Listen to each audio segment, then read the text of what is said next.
মার্কিন যুক্তরাষ্ট্রের ফেডারেল সংস্থা commission on international religious freedom USCIRF বলেছে, ভারতের সংখ্যালঘুদের প্রতি আচরণ ক্রমেই খারাপ হচ্ছে।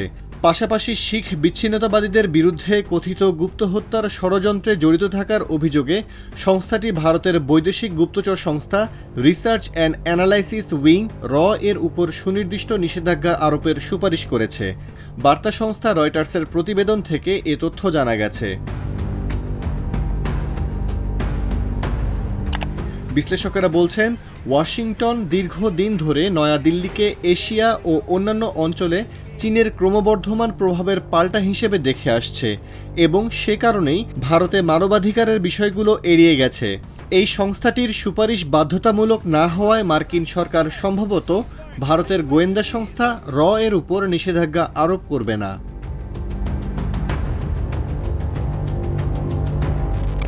2023 সাল থেকে যুক্তরাষ্ট্র ও কানাডায় শিখ বিচ্ছিন্নতাবাদীদের উপর ভারতের কথিত নজরদারি যুক্তরাষ্ট্র ভারত সম্পর্কে একটি নতুন জটিলতা সৃষ্টি করেছে। ওয়াশিংটন সাবেক ভারতীয় গোয়েন্দা কর্মকর্তা বিকাশ যাদবকে যুক্তরাষ্ট্রে ব্যর্থ ষড়যন্ত্রের অভিযোগে অভিযুক্ত করেছে। ভারত শিখ বিচ্ছিন্নতাবাদীদের নিরাপত্তা হুমকি হিসেবে আখ্যায়িত করেছে এবং তাদের বিরুদ্ধে নানা অভিযোগ অস্বীকার করেছে।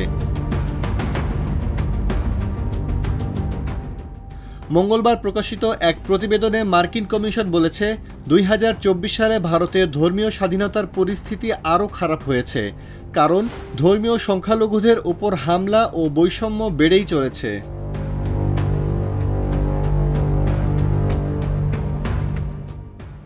প্রতিবেদনে বলা হয়েছে, হিন্দু জাতীয়তাবাদী প্রধানমন্ত্রী নরেন্দ্র মোদী এবং তার ভারতীয় জনতা পার্টি বিজেপি গত বছরের নির্বাচনী প্রচারণায় মুসলিম ও অন্যান্য ধর্মীয় সংখ্যালঘুদের বিরুদ্ধে বিদ্বেষপূর্ণ বাগাড়ম্বর ও ভুল তথ্য ছড়িয়েছে।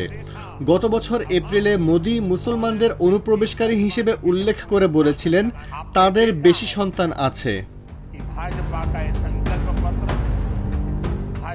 প্যানেলে মার্কিন সরকারকে ধর্মীয় স্বাধীনতা লঙ্ঘনের জন্য ভারতকে কান্ট্রি অফ পার্টিকুলার কনসার্ন হিসেবে চিহ্নিত করার এবং যাদব ও এর বিরুদ্ধে সুনির্দিষ্ট নিষেধাজ্ঞা আরোপের সুপারিশ করেছে। অধিকার কর্মীরা ভারতীয় সংখ্যালঘুদের দুর্দশার কথা উল্লেখ করে ক্রমবর্ধমান বিদ্বেষপূর্ণ বক্তব্য, জাতিসংঘের মৌলিকভাবে বৈষম্যমূলক ঘোষিত একটি নাগরিকত্ব আইন, ধর্মবিশ্বাসের স্বাধীনতাকে চ্যালেঞ্জ জানায় এমন আইন, মুসলিম সংখ্যাগরিষ্ঠ কাশ্মীর রাজ্যের বিশেষ মর্যাদা বাতিল এবং মুসলমানদের মালিকানাধীন সম্পত্তি ভেঙে ফেলার বিষয়গুলোর দিকে দৃষ্টি আকর্ষণ করেছেন।